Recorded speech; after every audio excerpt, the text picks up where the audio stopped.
Everyone, this is Mr. Dives again, your business teacher and business consultant, and today's hot topic that we're going to discuss about and look from all angles possible would be disadvantages of growth. I know we want to become bigger, better, produce more, sell more, expand in more countries, reach more clients. If it's possible, have multiple locations, why not? But all these come with a price, and it's usually very important that we identify that point where it actually isn't feasible for us to produce more, so that we put a stop to our growth and just focus to where we are and start improving that position. Now, there is this constant appetite, as I said, for us to become bigger and better in business, but it not necessarily always translates into bigger profit. And it doesn't always justify in terms of what we collect in return for this growth. So we are familiar by now by taking consideration the previous video where we discussed about economies of scale, what advantages do we actually have from growing. But now let's look at the disadvantages. So disadvantages of growth are first of all called, in technical terms, diseconomies of scale. And it's the opposite of economies of scale, as you will identify as we go through this video, and they actually start coming in your way and they enable you to be dominant on a market. If you're thriving for actually becoming the monopolistic leader in your market, you gotta pay attention to the disadvantages of growth, otherwise they will stand in your way. How do you identify that you've reached that point where it's starting to become a disadvantage to be bigger and make bigger volumes and focus on growth? It's when these factors which influence it actually cause the average cost of production per unit to increase.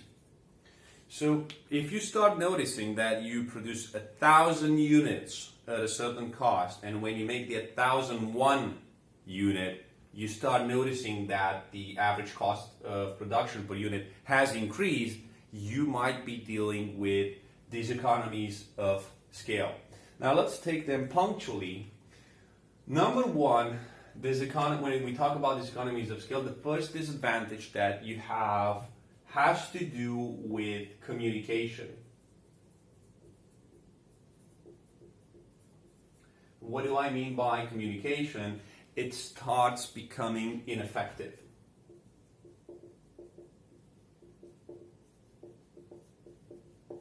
Okay? And just imagine this scenario. You have a large number of staff. Okay? You have many levels of hierarchy. And all these, what they actually do in practice, they slow down communication. And in case you don't pay attention to them, they lead to miscommunication. And this is where you start having tensions between department, colleagues, different directors, different locations. And just to put the cherry on top of the pie over here, if you have several locations,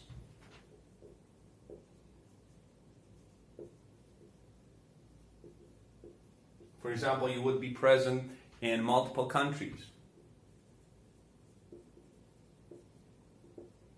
then you add up a significant factor that contributes to ineffective communication, and that has to do with culture and language barriers. Okay? Number two. Number two is alienation.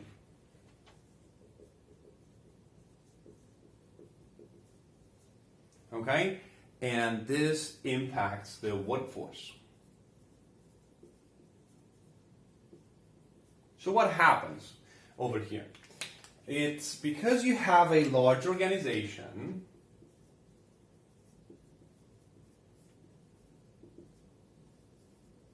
because of this, staff starts to feel like they're left out.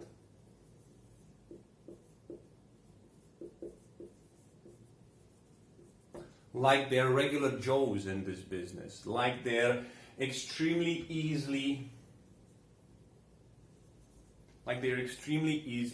replaceable. Okay? And they start no longer identifying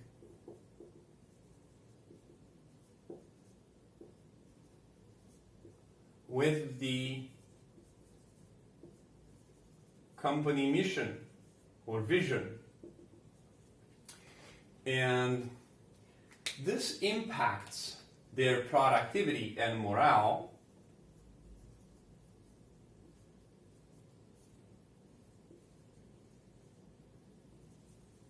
Drops, and this translates for your business into a higher average cost per unit.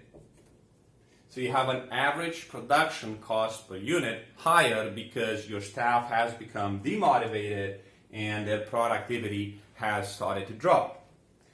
Number three would be control.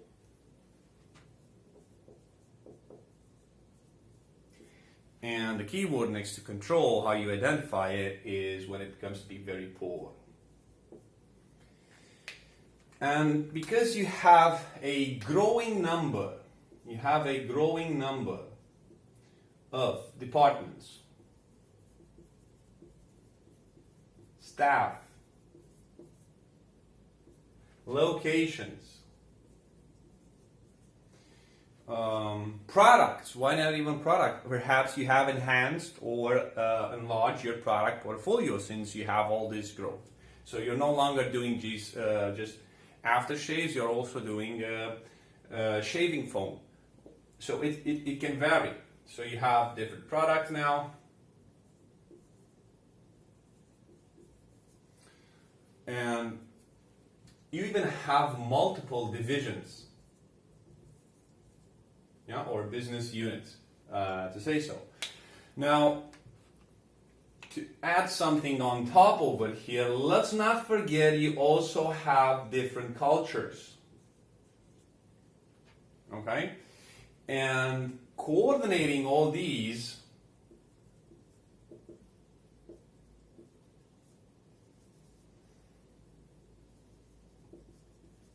in a mirrored way, so that what happens in one location happens in the other, and aligning them and keeping multiple locations or business units as productive as possible and as aligned as possible, I can tell you for sure is a challenge for any manager. Okay? I've seen managers complaining for having two different locations in the same city, just 6 miles apart, and being horrified of the complications that come with this expansion or growth. But just imagine doing this like McDonald's in 179 countries, different countries, and in multiple cities in those countries. So you can imagine the complexity and the challenge over there. Now, last but not least, one that is usually left out because it's hard to remember, it's very often hard to change or do something about it. We actually tend to be sick or ill whenever we hear this word, but it's important that we have it in mind, is bureaucracy.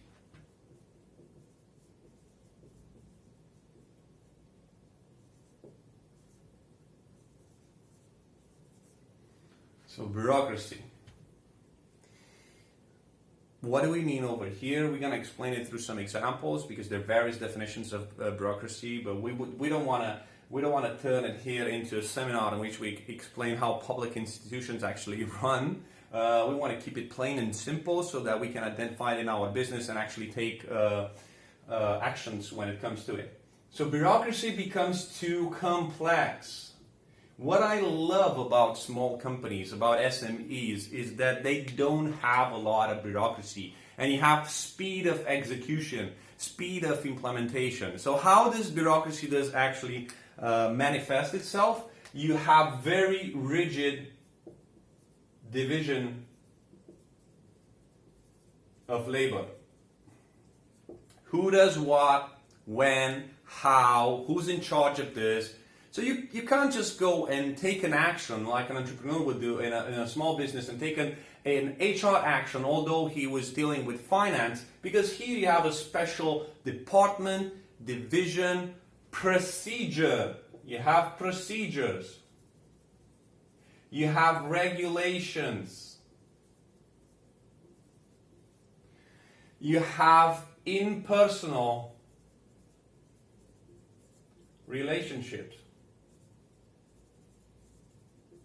with colleagues, superiors, subordinates, and so on and so forth. You have special methods to operate. Let's say you've ran out of flour to create the dough for the bread loaves, okay? You can't just go and buy flour from the nearest shop and just enter it in the production. You have to have procedures. You have suppliers. You have to call your supplier, file that procedure, make an order, wait for it to come, and actually then act. So there's special methods to operate.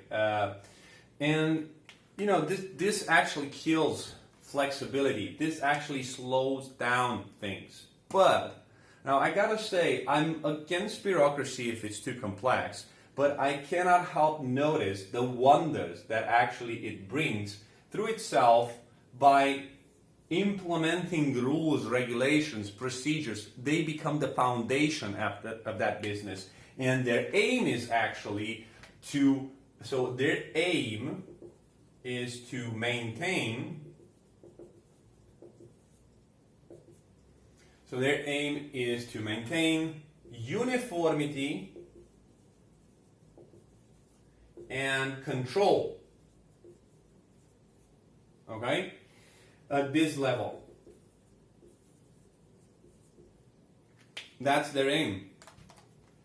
Because otherwise, you know, every manager would just proceed as he or she wishes or finds it fit. I mean, we trust that sometimes in top management. You just got to rely on someone's experience to actually lead the ship and take the curve over there and dodge the bullet and save the business. But you can't do that for any other layer within the business. So if you have mid-managers or team leads, you got to make sure they have some procedures where they actually are implemented and followed, and they stick through them so that you can actually have some tools to monitor and evaluate their work. Now, the problem is that all these, as I said, they slow down the decision-making process, and sometimes, I wouldn't say most times, but sometimes, it can also be most times, they actually leave out more suitable solutions to a problem. Especially since we're talking about local or cultural fit. What do I mean by this? Sometimes the decision of a local manager, let's say a country manager in India, actually has an advice about changing something in the recipe that will become a dish which is much more popular over there at local level. But because you can't really taste the Coke the Coca-Cola has to be Coca-Cola in everywhere in this world. So if for example, someone would prefer it with, I don't know, cinnamon, you can't just change that. You need to follow protocols, and sometimes good ideas could be left out, which could create a big business opportunity. And because of this, there's also the case that sometimes you would have decisions which are taken according to protocol, but do not deal with the problem. So when it comes to bureaucracy, I would be extremely careful of how do I apply it to my businesses, especially if I have multiple locations, multiple cultures over there, and multiple habits, ways of running the business. But these being said, these are the main disadvantages of growth, and this is what actually will slow you down in your growth process. And if you keep on carrying with them, you will wake up one day and just discover that your average cost of production per unit has skyrocketed, and it might be too late to take any action. Thank you very much for watching this video. Don't forget, if you have any business queries, just drop me a line and I'll help you go through.